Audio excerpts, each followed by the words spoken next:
It happens every year, without any prior notice. In Europe, South America, in far-off Asia, Canada, the US. Anti-Semitism, a phenomenon that is difficult to restrain. Hatred of Jews. This hatred has already led to satanic results. The Holocaust.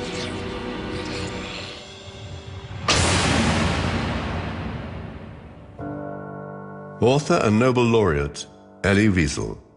Never shall I forget that night, the first night in camp that turned my life into one long night, 7 times sealed. Never shall I forget that smoke. Never shall I forget the small faces of the children whose bodies I saw transformed into smoke under a silent sky. Never shall I forget those flames that consumed my faith forever.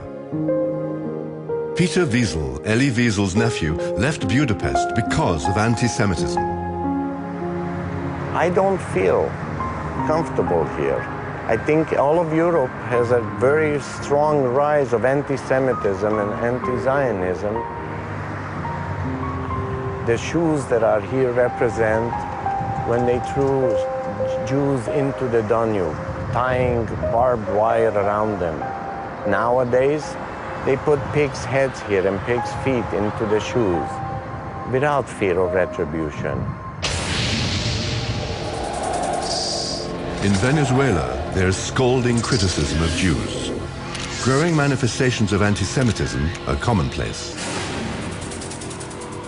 Constantemente en los medios de comunicación, sea televisión, en radio y en internet, están hablando muy mal de Israel y de los judíos. Mi convicción es que eso realmente viene como de línea gubernamental y va bajando hacia la población. In France, too, manifestations of anti-Semitism are sprouting up all over.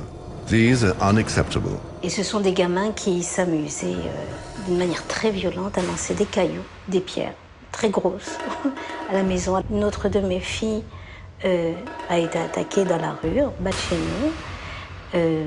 On l'a obligée de se mettre à genoux et de crier « Vive la Palestine », dire à ma fille qui un jour est venue vers moi en disant « Maman, j'aimerais bien ne plus être juive ». Pelevris, a contemporary Greek writer and historian, wrote the book Jews, the Whole Truth. He was accused of anti-Semitism, but was exonerated in court. A Jewish lawyer who closely followed the case noted that anti-Semitism had penetrated everywhere. This is something I find it really very representative of his book. The time has come to give the Jew the designation he deserves. What is he who tortures? What is he who shoots? What is he who murders women or unarmed people? What is he who rapes? What is he who wants to drink our blood? What is he who does all this together? He is the subhuman Jew. Sharansky was a Soviet prisoner of Zion in the Soviet Union. Today, he's standing up to waves of anti-Semitism through every means at his disposal. These are the faces of anti-Semitism today. We have to recognize them, we have to understand them, and we have to fight against this new anti-Semitism. Wherever anti-Semitism begins to emerge, we must address it seriously and try to uproot it, for our sakes and for the good of humanity. Because you can identify how and where it begins. How it can end, we all know. This child who saw death in front of his eyes fled with his brother from the death camps. Later on, he stood before Jewish leaders and said, "This child in the picture, that's me. You, leaders of Jews in diaspora, and all the communities that you represent, you have the chance, you have the opportunity, you are privileged to have the chance to come like the doves who feel that this is their home." Scapegoating and stereotyping have long been at the heart of religious persecution, and some of its vilest forms have been in anti-Semitic words and acts. Since the turn of the millennium, there has been an increase in violence against Jews in Europe. Arson at Jewish schools, vandalism and desecration of synagogues and cemeteries, as well as attacks and verbal abuse of individuals. It goes without saying that we are all shamed by these incidents, but they are promoted by a small minority of extremists who do not represent the wider communities they claim to. These acts are offensive not just to Jews, but to all supporters of religious freedom and tolerance worldwide.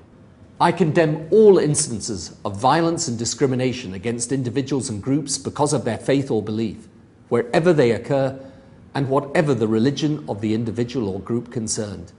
A few years before I became the world chairman of Keren Hayesod, I served as a minister in the Israeli government. On the day of swearing in to become a minister, my father, who is a Holocaust survivor, told me about his childhood. He told me how he saw his father being killed by the Germans, how he had to hide himself, to look for shelters for years. And he said, you know, as a child, I didn't have childhood. I couldn't imagine myself growing up, having a family, having a son. And if somebody would have told me that I'm going to have a son that will be a minister, and a minister in the Jewish state, I couldn't even imagine something like this being happening. And that was only 60 and something years ago, not too long. I truly believe that as long as the gates of Jerusalem are open, the gates of Auschwitz will remain closed. And this is what Keren Hayesod is all about. Leading the fight against anti-Semitism, Jewish communities throughout the world must remember that there is one place that must be preserved like the apple of one's eye. There is one place where every Jew, in times of distress, can find a home and feel part of a real, warm and embracing family. The State of Israel.